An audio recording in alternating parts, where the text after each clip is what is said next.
What are the rational principles we use to infer the existence of God Almighty? The answer is the first rule. Non-existence does not do anything. Non-existence does not create anything. This is an obvious logical principle. Every action must have an actor. And if you look at this world and know that it has a beginning and realize that living beings also have a beginning, this makes you certain that there must be a glorious creator for this world and for these living beings. Not that nothingness is what brought the world or these living beings into existence, for nothingness, as we said, is not something and does not create anything. Since the entire world with all its matter, laws, stars, and planets has a beginning, this is evidence that it has a creator who created it.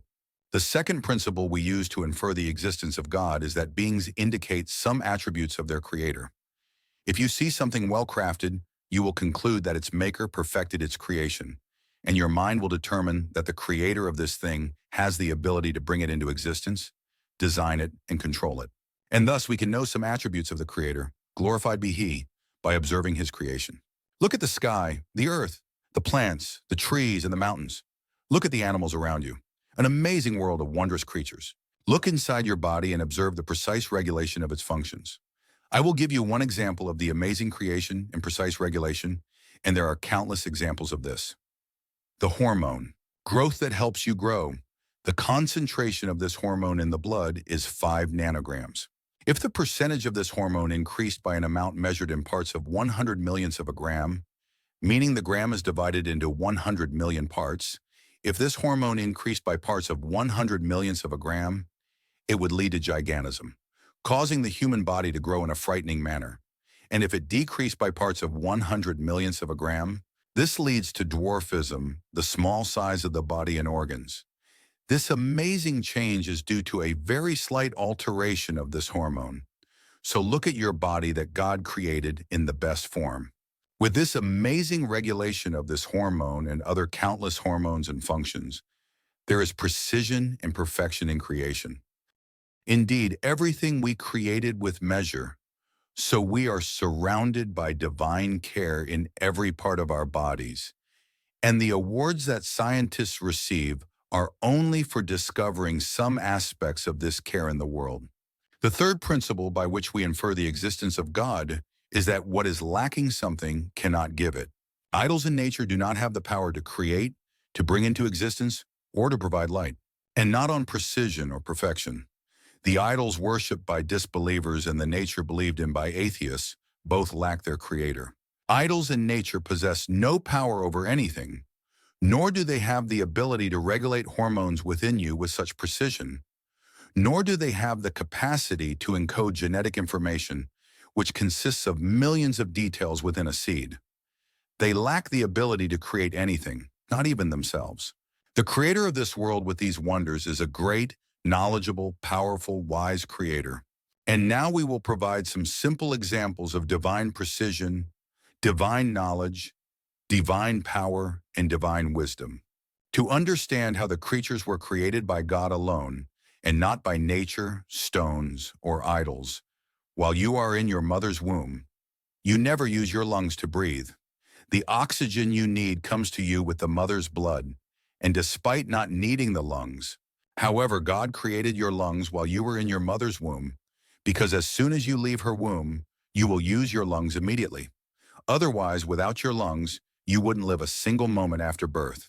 And similarly, God created your eyes in your mother's womb while you did not need them at all until after birth. So, because God is all-knowing about what you will need after leaving your mother's womb, He determined the organs you need precisely. Moments after you are born, your mother's milk begins to flow to nourish you, and your mother knows nothing about the antibiotics in her milk during the first 4 days, which cleanse all your body's tracts. And she knows nothing about the stages of milk production and the levels of milk concentration according to the infant's age. All of this was created by God, the gentle, the loving, the generous, in precise measure. And God instilled in your parents the instinct to love you and to sacrifice money, health, and time for your sake, and they are completely satisfied with all this dedication. Indeed, God's blessings upon you are countless at all times. It is the creation of a wise deity. This is the creation of Allah. So show me what those besides him have created. Can idols or nature do any of that? Imagine if the sun were made of coal, this great sun. Imagine if it were made of coal. Do you know how long it would last? Only 300 years and it would end, and consequently life on earth would end. For God created everything with precision. Glory be to him. Imagine if humans had no bones, they would become a heap of flesh with no movement in it.